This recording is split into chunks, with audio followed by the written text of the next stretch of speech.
Imagine walking into a living room covered from floor to ceiling in dark wood paneling, or stepping onto a bright orange carpet so thick you actually needed to rake it. Here are 10 unmistakable signs you grew up in a 1960s house. Wood paneling was the absolute defining wall treatment for any self-respecting suburban home in the 1960s. While genuine solid wood was sometimes used, the vast majority of middle-class families opted for affordable, mass-produced veneer sheets. These 4x8 panels were manufactured to mimic the look of knotty pine, dark walnut, or rich mahogany, giving family rooms a cozy, cabin-like atmosphere. The installation process was incredibly simple, allowing handy homeowners to transform a plain drywall space over a single weekend with just paneling nails and construction adhesive. This dark, textured look became the perfect backdrop for framed family portraits and glowing television screens. By the late 1970s, the trend began to fade as homeowners craved brighter spaces, leading many to simply paint over the faux wood. Today, uncovering original, pristine wood paneling is a rare nostalgic treat. If you walked into a kitchen during this decade, there is a very high chance you were greeted by appliances in colors like avocado green, harvest gold, or copper tone. Moving away from the sterile white kitchens of the 1950s, homeowners in the 1960s embraced warm, earthy tones to make their cooking spaces feel more vibrant. These colorful enamels covered everything from massive refrigerators and heavy-duty ovens to smaller countertop gadgets like blenders and electric can openers. The trend was heavily promoted by major manufacturers like Sears and General Electric, who offered perfectly matched sets to complete the modern aesthetic. These earthy hues perfectly complemented the dark wood cabinets and busy linoleum floors, popular at the time.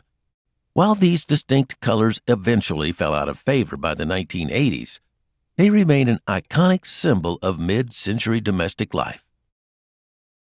Shag carpeting took the country by storm in the 1960s, transforming ordinary floors into plush, textured landscapes. Characterized by its long, loose yarn loops, this flooring option was designed to be soft, comfortable, and unapologetically bold. Families installed wall-to-wall shag in living rooms and bedrooms, choosing vibrant colors like burnt orange, mustard yellow, and vibrant lime green. The deep pile was perfect for children to lie on while watching Saturday morning cartoons, but it came with significant maintenance challenges. Vacuuming was notoriously difficult, as the long fibers would often tangle in the rotating brushes of standard vacuum cleaners. To keep the carpet looking fluffy, homeowners actually had to purchase special carpet rakes. Although its popularity plummeted in the following decades because it easily trapped dirt, shag carpet remains a beloved hallmark of retro home decor. Pastel bathrooms were a staple of 1960s home construction, continuing a trend that originally blossomed after World War II. It was incredibly common to find bathrooms completely decked out in matching shades of mamey pink, mint green, baby blue, or soft yellow. This color coordination was not just limited to the painted walls or the ceramic square tiles in the shower stall. The actual porcelain fixtures, including the heavy cast-iron bathtub, the pedestal sink, and the toilet itself, were all manufactured in these exact matching pastel hues. These colorful spaces were often accented with chrome hardware, floral shower curtains, and fluffy, color-coordinated bath mats.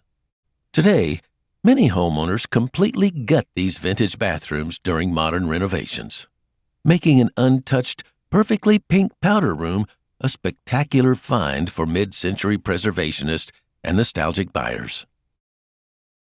Sunken living rooms, also known as conversation pits, were the ultimate symbol of a trendy modern 1960s household.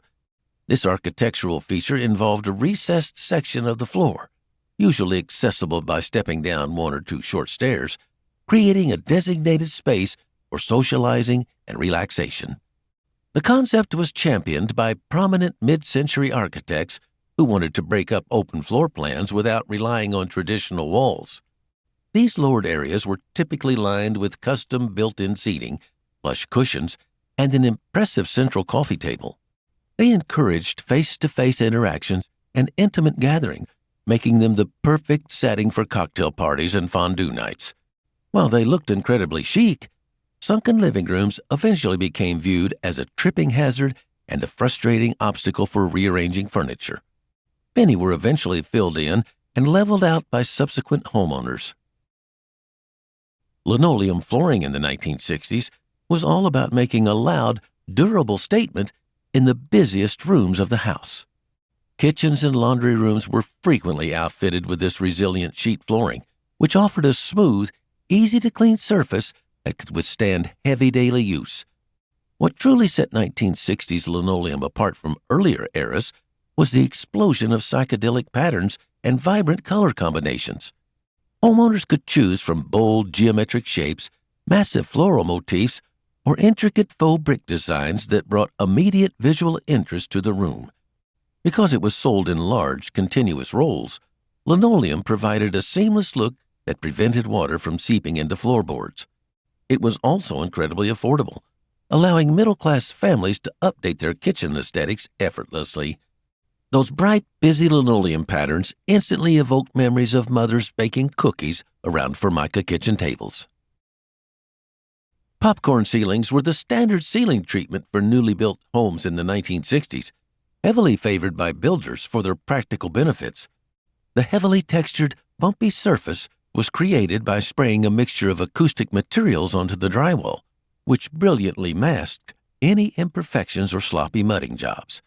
This meant construction crews could finish rooms much faster and cheaper than if they had to create perfectly smooth ceilings.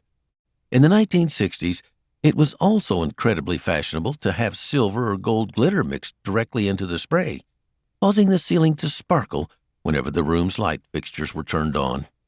Beyond aesthetics, the textured surface helped dampen sound, reducing echoes in large living spaces. Unfortunately, early popcorn mixtures often contained asbestos, leading to the style being heavily regulated and eventually abandoned by the late 1970s. The console television was not just an electronic device, it was a massive, heavy piece of central furniture that anchored the entire living room.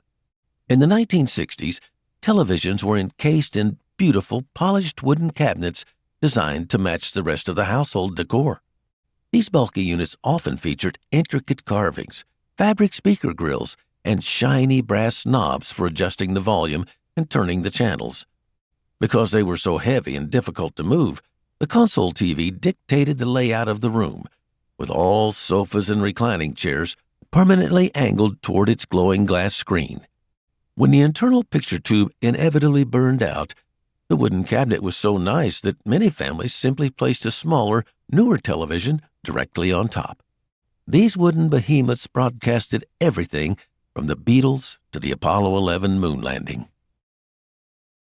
Tension pole lamps were a brilliant and stylish lighting solution that perfectly captured the space-age aesthetic of the 1960s. These tall, slender fixtures consisted of a central metal pole that used an internal spring to wedge itself securely between the floor and the ceiling. Attached to this vertical pole were 3 or 4 individual cone-shaped light shades, which could often be swiveled and aimed in different directions to highlight specific areas of the room. They were incredibly versatile because they required no complicated hardwiring or permanent installation. You simply plugged them into a standard wall outlet. Tension pole lamps were frequently placed in dark corners, beside reading chairs, or used to illuminate room dividers in open-concept homes. As interior design trends shifted towards softer table lamps, these striking vertical fixtures slowly vanished from the typical American living room. The rotary wall phone was the communication command center for the 1960s household, almost always prominently mounted on the kitchen wall. These heavy, durable devices were typically leased directly from the Bell system, meaning you paid a small monthly fee for its use.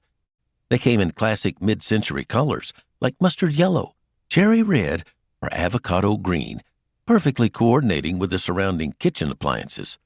The most iconic feature of these wall phones was the incredibly long, coiled receiver cord that could stretch across the entire room. This allowed mothers to stir a pot on the stove and wipe down the countertops while remaining fully engaged in a neighborhood gossip session. Dialing a number required patience, as you had to wait for the rotary dial to spin back after each digit. Today, the satisfying mechanical clicking is completely lost to history.